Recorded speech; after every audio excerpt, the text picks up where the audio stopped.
వచ్చింది. అయినా మళ్ళీ వాళ్ళనే మోస్తాం, అయినా మళ్ళీ వాళ్ళనే ముందుకు తీసుకెళ్తామని అనుకుంటే పార్టీ ఎట్లా ముందటికి పోతుంది? ఒక బిడ్డగా నిజంగా నేను బాధపడతా ఉన్నాను.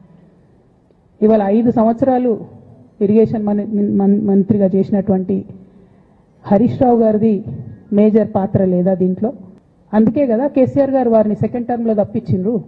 ఈ మొత్తం కాళేశ్వరం ఎపిసోడ్లో కేసీఆర్ గారికి మరక అంటిందంటే 2-3 వ్యక్తులు కారణం. మాజీ రాజ్యసభ సభ్యుడు ఒకలైతే, హరీష్ రావు గారు ఒకలైతే, కేసీఆర్ గారు ప్రజల కోసం ఆలోచన చేస్తే, నీళ్ల కోసం ఆలోచన చేస్తే, వీళ్ళు సొంత వనరుల కోసం, డెవలప్మెంట్ కోసం, ఆస్తులు పెంచుకోవడం కోసం ఆలోచన చేసి ఇవాళ మీ వల్ల రేవంత్ రెడ్డి లాంటి వ్యక్తి, తెలంగాణ ఉద్యమానికి సంబంధం లేని వ్యక్తి, కేసీఆర్ గారి కాలి గోటికి సరిపోని వ్యక్తి, ఆయన నిలబడి కేసీఆర్ గారిని చెయ్యెత్తి చూపించి కేసీఆర్ గారి మీద సిబిఐ ఇవాళ నేను వేస్తా అని చెప్తున్నాడంటే కారణం ఎవరు దీనికి? కొంతమంది కేసీఆర్ గారి పక్కన ఉన్నటువంటి వాళ్ళు కేసీఆర్ గారి పేరు చెప్పుకొని అనేక రకాలుగా లబ్ధి పొంది వారు చేసినటువంటి అనేక చెత్త పనుల వల్ల ఇవాళ కేసీఆర్ గారి పేరు బద్నామయ్యే పరిస్థితి వచ్చింది. అయినా మళ్ళీ వాళ్ళనే మోస్తాం, అయినా మళ్ళీ వాళ్ళనే ముందుకు తీసుకెళ్తామని అనుకుంటే పార్టీ ఎట్లా ముందటికి పోతుంది? ఒక బిడ్డగా నిజంగా నేను బాధపడతా ఉన్నాను.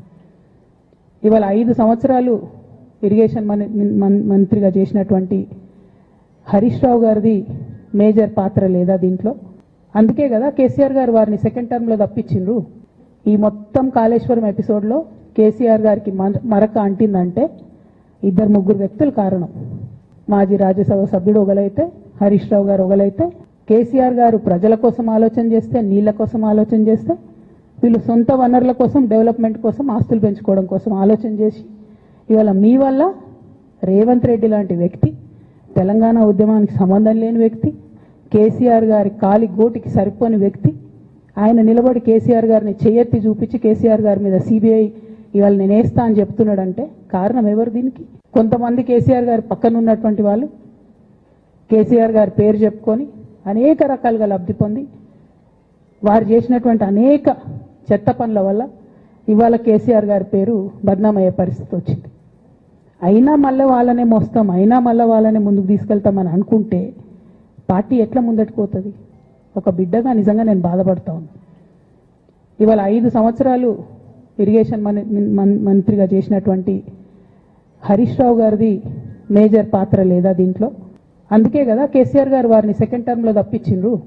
ఈ మొత్తం కాళేశ్వరం ఎపిసోడ్లో నేను భరించిన, ఇదే హరీష్ రావు గారు, ఇదే సంతోష్ రావు గారు అనేక కుట్రలు చేసినా కూడా భరించిన.